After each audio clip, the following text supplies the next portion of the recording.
지역의 이슈를 짚어드리는 시간 헬로 이슈토크 시작합니다.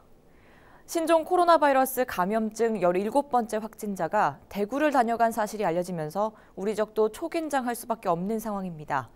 정부가 무증상 감염 가능성을 인정한 데 이어 증상 초기에는 음성 판정이 나올 수 있다는 점 때문에 확산 위기는 점차 가중되고 있습니다. 대구 경북의 현 상황 계속해서 조명해보죠. 기화서 경안신학대학원대학교 커뮤니티 정책학과 교수 그리고 백경열 경향신문 기자와 함께합니다. 두 분 어서 오세요. 네, 안녕하십니까? 네, 안녕하십니까? 먼저 대구를 다녀간 17번째 확진자의 동선 파악이 급선무 아니겠습니까? 네, 지난 5일에 발생한 17번째 확진자가 설 연휴였던 지난 1월 24일부터 25일까지 네. 양일 동안 대구를 방문한 것으로 좀 확인이 됐습니다. 그래서 지금 대구시는 17번째 확진자 이동 경로를 공개를 했는데요. 네. 좀 세부적으로 안내를 해드리겠습니다. 17번째 확진자가 1월 24일 낮 12시 40분쯤에 서울역에서 KTX를 탑승하고 대구를 향했습니다. 네. 그래서 이날 오후 2시 24분쯤에 동대구역에 도착을 했는데요. 네. 동대구역 3번 출구로 나가서 광장 근처에 있던 택시에 탑승해서 수성구에 있는 본가로 이동을 했다고 합니다. 네. 여기서 하룻밤을 보낸 후에 이어 다음 날인 1월 25일에는 자가 차량을 타고 북구에 있는 처가를 또 방문을 했습니다. 네. 처가로 가던 중에는 오후 1시쯤에는 주유소 한 곳을 좀 방문한 것으로 알려지고 있고요. 네. 이어 이날 처가에서 택시를 타고 동대구역으로 이동을 다시 했습니다. 동대구역에는 이날 오후 그러니까 밤 9시 11분쯤에 도착을 했고요. 3번 출구를 통해서 역시 동대구역에 들어선 후에 신관 마지방에 있는 인근 편의점에서 생수 한 병을 좀 구입을 했다고 합니다. 네. 그래서 이어 오후 9시 26분발 SRT를 타고 서울로 출발한 상황으로 좀 확인이 되고 있습니다. 네, 접촉자는 대부분 가족들이었는데 현재 자가격리 중인 상태죠? 네, 방금 우리 백경열 기자께서 동선을 쭉 이렇게 구체적으로 언급해 주셨잖아요. 동선별로 봤을 때 다행히 지금 오늘 현재 이 시간 접촉했던 편의점 주유소 관계자들 전부 확인이 됐습니다. 네. 그러면 이제 이 2차적인 정상 조사를 이제 지속적으로 하겠죠. 그리고 먼저 17번 환자가 대구에 와서 가장 먼저 접촉했던 본가와 처가 네. 가족들 12명에 대해서는 일단 기본적인 확인이 되고 일단은 자가 격리 조치되어 있는 상황입니다. 네. 이분이 또 움직인 경로대 대구시는 지속적으로 좀 CCTV를 통해서 지금 이제 탐색 추적을 지금 하고 있는 상황이고 네. 또 하나는 이 17번 환자의 확진자의 경우 이제 대구만이 아니고 이제 부산에도 지금 관련성이 있습니다. 왜냐하면 이분이 이제 대구에 왔을 때 부산에 있는 친척과 대구에서 만났어요. 이제 네. 잠시 명절에 의해서 이제 가족 만남의 시간이 있었겠죠. 부산에서 온 친척이 근무하는 아마 교직원인 걸로 추정인데요. 네. 근무하는 초등학교에 지금 이제 어쨌든 근무 배제 또는 휴업 조치를 내리고 있는 상황입니다. 네. 국내 신종 코로나 바이러스 확진자가 6일 오전 23명으로 늘었고 19번째 확진자는 17번째 확진자와 같은 곳에 갔던 것으로 파악됐다고요? 그렇습니다. 일단 말씀하신 대로 오늘 오전 상황입니다. 질병관리본부 중앙방역대책본부가 6일 오전에 신종 코로나 바이러스 감염 확진자가 4명이 추가됐다고 밝혔습니다. 네. 그래서 총 23명까지 늘어난 상황이고요. 말씀하셨듯이 19번째 환자가 19번째 환자와 같은 컨퍼런스에 참석했는데 이 19번째 환자가 36살 한국인 남성입니다. 네. 17번째 환자와 같은 컨퍼런스에 참석하기 위해서 지난달 18일부터 23일까지 싱가포르에 좀 방문한 뒤 귀국을 한 상황입니다. 네. 이 환자는 컨퍼런스에 참석했던 말레이시아 환자가 확진됐다는 통보를 받고 관할 보건소로 연락해서 4일부터 자가격리를 시행하고 있었는데요. 네. 5일날 17번째 환자에 이어서 양성으로 판정이 된 겁니다. 네. 그래서 현재는 서울의료원에 격리 조치되어 있는 상황입니다. 네, 그랬군요. 2월 5일에는 신종 코로나 바이러스 의심 증세를 보인 환자도 있었는데요. 베트남을 다녀온 뒤 폐렴 증세를 보인 것으로 전해지지 않았습니까? 네, 이분은 제가 봤을 때는 이제 워낙 전 국민적 관심 사례다 보니까 본인이 스스로 이상이 있을 수 있다라고 판단을 해서 이제 병원을 가는 걸 아주 잘하는 거죠. 네. 이분은 왜 그랬냐면 이제 이런 뉴스 미디어를 통해서 이 태국을 다녀온 사람이 감염이 된 사례가 있다라고 하는 뉴스를 통해서 네. 본인도 이 베트남을 다녀왔다라는 다녀왔기 때문에 본인도 스스로 좀 이거 문제가 있는 거 아니냐라는 이 자각적인 판단에서 그 병원을 갔는데 현재 계명대 동산병원에서 격리 치료 중입니다. 현재 참고로 5일 지금 오늘 6일인데요. 네. 이게 시시각각으로 좀 숫자가 변합니다. 좀 네. 변하는데 어쨌든 어제 5일 오후 3시 시점으로 봤을 때 대구광역시 내에 신종 코로나 바이러스와 관련돼서 이게 확진자 그리고 의심 신고자 다 포함해서 현재는 47명으로 집계되고 있습니다. 네, 그렇다면 경북의 상황은 어떻습니까? 네, 지금 그 연일 수치가 그리고 그 시시때때로 수치가 바뀌고 있어서 네. 좀 혼란스러우신 분들이 많을 겁니다. 방송 보시는 분들도 그럴 테고요. 네. 그래서 지금 그 대구 경북에 이제 있는 분들 중에 확진자는 없습니다. 현재까지는 없고요. 최근 그 중국에 다녀온 그 신종 코로나 바이러스 감염증 의심 환자 3명이 그러니까 5일 추가로 검사를 받은 것으로 지금 확인이 되고 있습니다. 네. 경북도에 따르면 6일 오전 8시 현재 그러니까 그 신종 코로나 의심 환자가 18명이었습니다. 이 중에서 그 고열이나 폐렴 증세가 없는 9명을 제외한 7명이 지금 감염 여부에 대해서 검사를 받는 중이고요. 네. 나머지 2명은 지금 격리 조치돼서 조사를 받기 위해서 지금 대기 중인 상태입니다. 네. 그래서 검사를 진행하고 있는 남녀 환자는 모두 최근 중국을 다녀온 것으로 지금 확인이 되고 있습니다. 일단 그 5일 검사를 받은 3명의 사례를 보면요. 지난달 28일에 그 중국 상해에서 입국한 30대 남성이 있고요. 네. 또 10대 여성 같은 경우에는 같은 달 30일 그 중국 항저우에서 귀국한 바 있습니다. 그리고 지난 3일 국내로 입국한 60대 여성은 중국의 영길과 국내 16번째 확진자가 다녀온 태국 방콕을 방문한 것으로 지금 확인이 되고 있습니다. 네. 그래서 6일 오전까지 경북도에서 관리 중인 의심 환자가 75명인데요. 그 중에서 152명이 최종 그 이제 대상이 올랐었는데 네. 현재 그 75명이 지금 관리 중인 의심 환자로 되어 있습니다.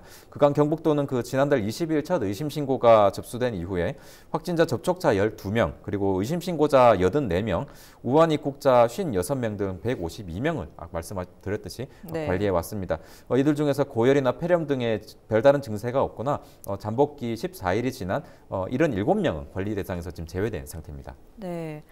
정부가 무증상 감염에 대한 가능성을 인정했습니다. 또 음성 판정을 받은 뒤 다시 양성 판정을 받은 사례도 있었거든요. 이 부분 잠시 짚어볼까요? 네, 실제로 지금 전체 오늘 현재까지 23명이라고 지금 얘기를 하고 있잖아요. 네. 그 중에서 이제 8번째 환자가 대표적 사례입니다. 네. 8번째 확진자의 경우에 처음에는 이 징후는 있었지만 발열이라든지 기침이 심하지 않은 상태에서 음성 판정이 나왔습니다. 네. 그런데 이 발열이나 기침 증세가 여전히 조금은 남아있는 상태에서 계속적인 추가 검사를 하잖아요. 이 추가 검사 과정에서 확진을 받았습니다. 이런 상황에 대해서 이제 보건당국이나 이제 전문가들은 징후가 있는 초기에는 바이러스의 양이 작기 때문에 네. 검출이 덜 되고 해서 음성으로 나올 경우가 있다. 그러나 추가 검사에서 양성으로 나오는 경우가 충분히 있을 수 있다라고 얘기를 했고, 네. 실제로 이번 우한 폐렴과 관련해 가지고 이제 그 WHO 세계 보건기구에서도 바이러스의 무증상 또는 자각 증상이 없는 아주 그 경한 상태, 심각한 상태가 아닌 상태의 사람도 또 다른 사람에게 이 감염 또는 전이가 될 수 있다라고 하는 것을 공식 인정을 했습니다. 네. 여러모로 불안감이 커지고 있는데요. 무증상 감염에 대한 이해가 필요할 것 같습니다. 김신우 경북대병원 교수를 통해 확인해 보시죠. 증상 전에도 바이러스가 나와서 퍼뜨릴 수 있으니까 내가 접촉자다.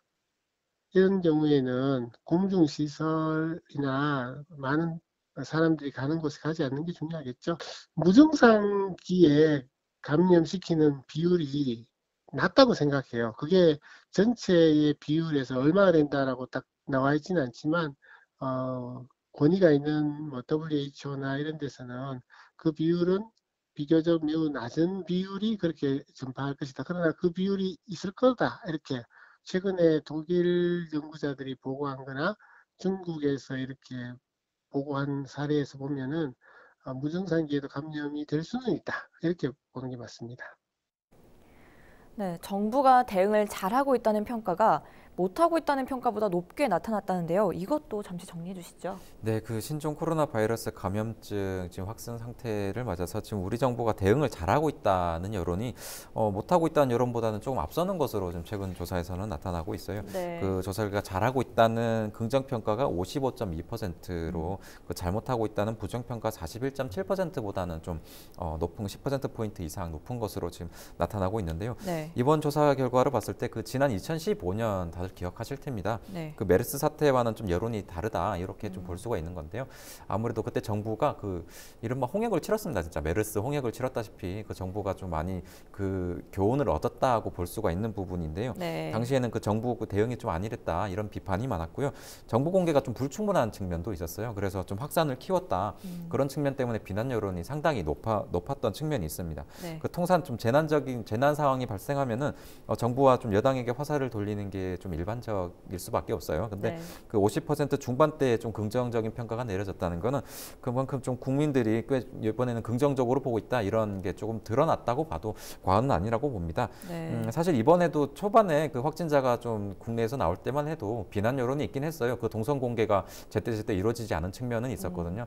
그 이후에 근데 또 그 부정적인 여론이 좀 발생을 하니까 정부에서 그 다음부터는 동선을 실시간으로 좀 공개하는 이런 게 좀 있었습니다. 그 뒤에 그렇게 하면서 국민들도 좀 정부를 신뢰하게 된 그런 측면이 없잖아 있다고 볼 수 있는데요. 네.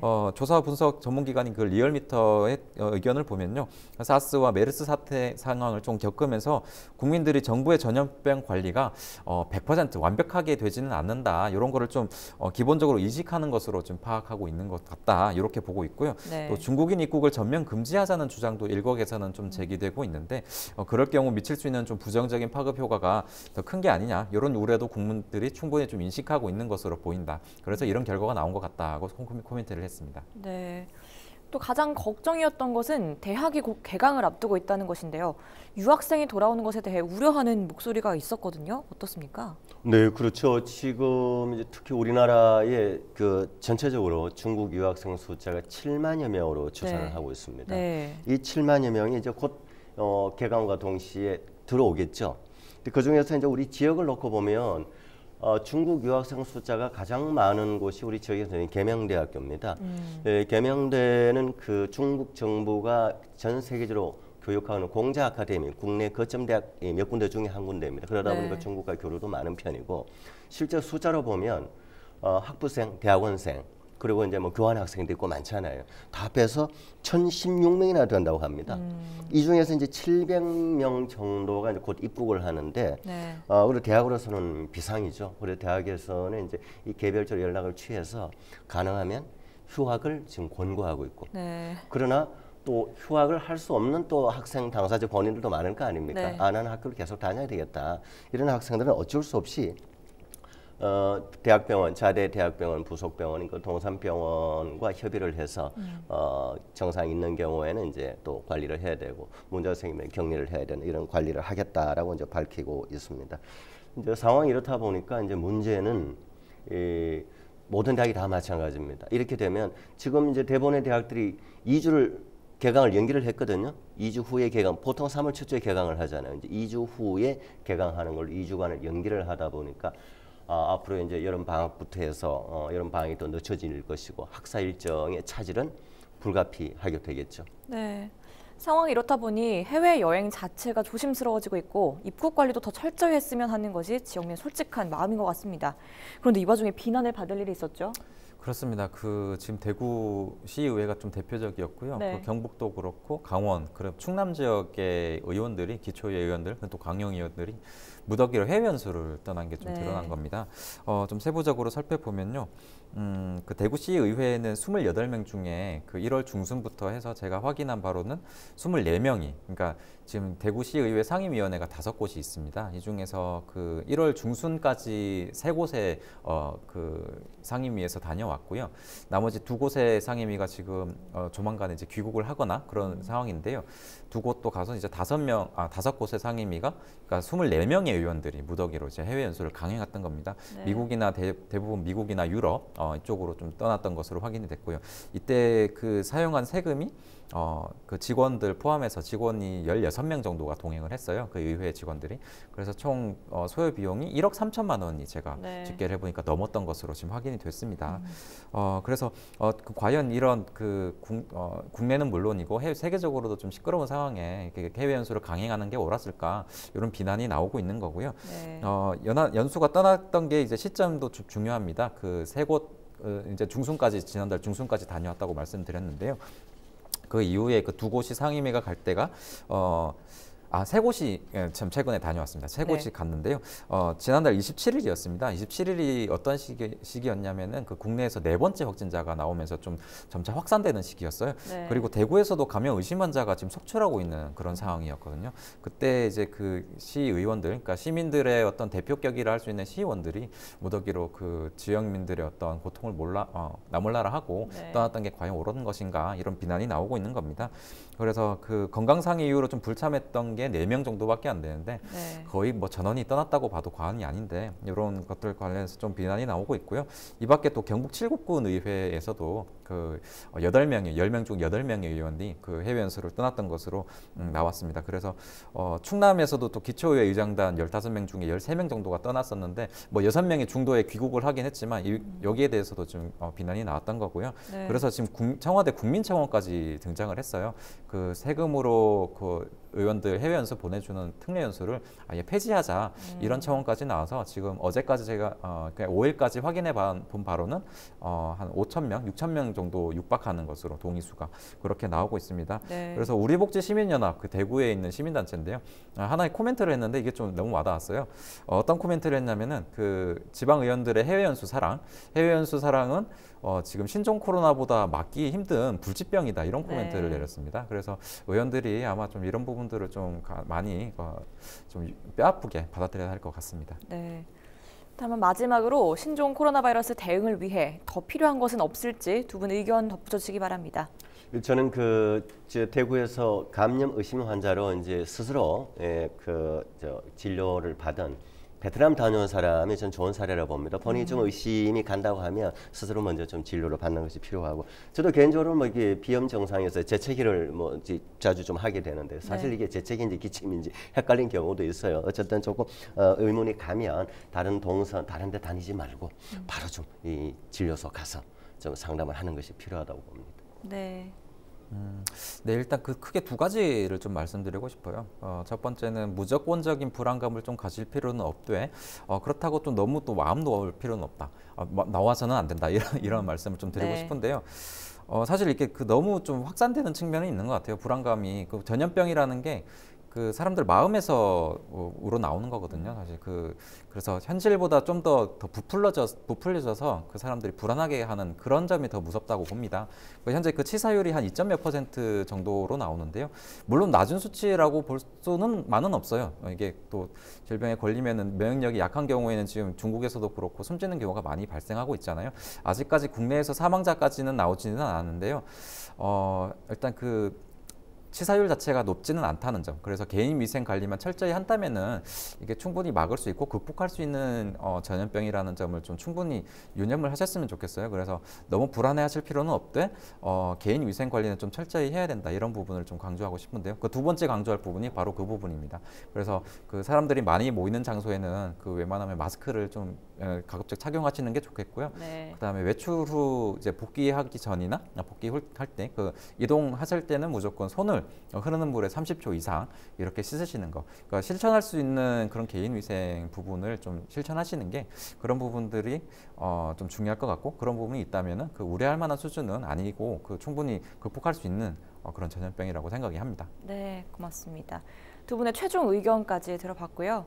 당장 이번 주말이 고비가 될 것이라는데요. 지금으로서는 철저한 예방과 대응만이 최선책이 아닐까 싶습니다. 의심 증상이 발현되면 1339로 꼭 문의하시기 바라고요. 그 사이 또 새로운 소식이 들어오면 전해드리도록 하겠습니다. 헬로 이슈토크는 오늘 여기까지 하겠습니다. 함께해 주신 두 분도 말씀 고맙습니다.